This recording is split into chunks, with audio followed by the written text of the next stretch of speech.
আসসালামু আলাইকুম দর্শক, নিয়াজেস গ্যালারিতে সবাইকে স্বাগতম। নিয়াজ বলছি নিয়াজেস গ্যালারি থেকে। আশা করি আপনারা সবাই ভালো আছেন। প্রিয় দর্শক, আপনারা যদি আমাদের চ্যানেলে আজ নতুন হয়ে থাকেন তাহলে এক্ষুনি আমাদের চ্যানেলটি সাবস্ক্রাইব করুন প্লিজ। আর যারা অলরেডি আমাদের চ্যানেলে সাবস্ক্রাইব করেছেন তাদের সবাইকে ধন্যবাদ। আজ আপনাদের জন্য বেলি ফুলের উপরে খুব ছোট্ট একটি ভিডিও নিয়ে হাজির হয়েছি। আজকের ভিডিওতে আমরা আপনাদেরকে দেখাবো আমরা ইনডোরে বা ঘরের ভিতরে বেলি ফুল গাছের পরিচর্যা কিভাবে করি। কানাডায় শীতকালে বাহিরে বেলি ফুল গাছ বাঁচে না। প্রচণ্ড শীতে বেলি ফুল গাছ মরে যায়। এ কারণে শীত শুরু হওয়ার আগেই বেলি ফুল গাছ ঘরের ভিতরে নিয়ে আসতে হয়। সেজন্যই আমরা আমাদের বেলি ফুল গাছ ঘরের ভিতরে নিয়ে এসেছি।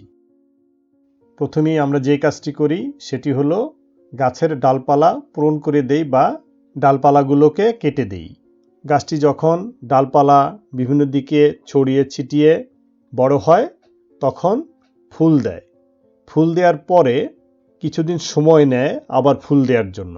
এই অবস্থায় যদি আমরা ডালপালাগুলোকে পূরণ করে না দেই বা কেটে না দেই তাহলে দ্বিতীয়বার গাছে ফুল আসবে কিন্তু ফুলের পরিমাণ বেশি হবে না।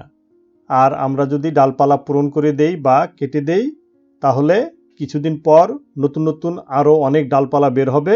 সেই ডালপালাগুলো থেকে নতুন করে আরও অনেক ফুল বের হবে। দেখুন, আমরা ডালপালাগুলোকে পূরণ বা কেটে দেওয়ার কিছুদিন পরে নতুন নতুন অনেক ডালপালা বের হচ্ছে। নতুন ডালপালাগুলো আস্তে আস্তে বড় হচ্ছে। একটি নিড়ানি দিয়ে মাঝে মাঝে বেলি ফুল গাছের গোড়ার মাটিটাকে একটু আলগা করে দিতে হবে। খেয়াল রাখতে হবে যেন গাছের গোড়ার শিকড় নষ্ট হয়ে না যায়। গাছের গোড়ায় মাটি কমে গেলে মাঝে মাঝে গাছের গোড়ায় মাটি দিতে হবে। আমরা প্রমিক্স নামে এক প্রকার বিশেষ ধরনের মাটি ব্যবহার করি।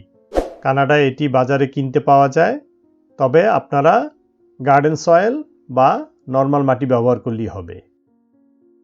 প্রতিদিন গাছের গোড়ায় পানি দিতে হবে। খেয়াল রাখতে হবে যেন পানির পরিমাণ বেশিও না হয় এবং কমও না হয়। গাছের পুষ্টির অভাব দূর করার জন্য মাঝে মাঝে গাছের গোড়ায় সার দিতে হবে। ফুল গাছের জন্য আমরা মিরাকল গ্রো নামে এক প্রকার কেমিক্যাল সার পানিতে মিশিয়ে ব্যবহার করি। আপনারা আপনাদের ইচ্ছামতো যে কোনো সার ব্যবহার করতে পারেন। সঠিক পরিচর্যার ফলে বেলি ফুল গাছের নতুন ডালপালাগুলো থেকে প্রচুর পরিমাণে ফুলের কলি বের হয়েছে। দর্শক, এতক্ষণ আপনাদেরকে দেখালাম আমরা কানাডায় শীতকালে ঘরের ভিতরে কিভাবে বেলি ফুল গাছের পরিচর্যা বা যত্ন করে থাকি। আমাদের ভিডিওটি যদি আপনাদের ভালো লেগে থাকে তাহলে লাইক, কমেন্টস এবং শেয়ার করে আমাদেরকে আরও নতুন নতুন ভালো ভালো ভিডিও তৈরি করার উৎসাহ দিবেন আশা করি। আগামী ভিডিও দেখার আমন্ত্রণ জানিয়ে আজকের মতো এখানেই বিদায় নিচ্ছি। সবাই ভালো থাকবেন, সুস্থ থাকবেন। আসসালামু আলাইকুম। আল্লাহ হাফেজ।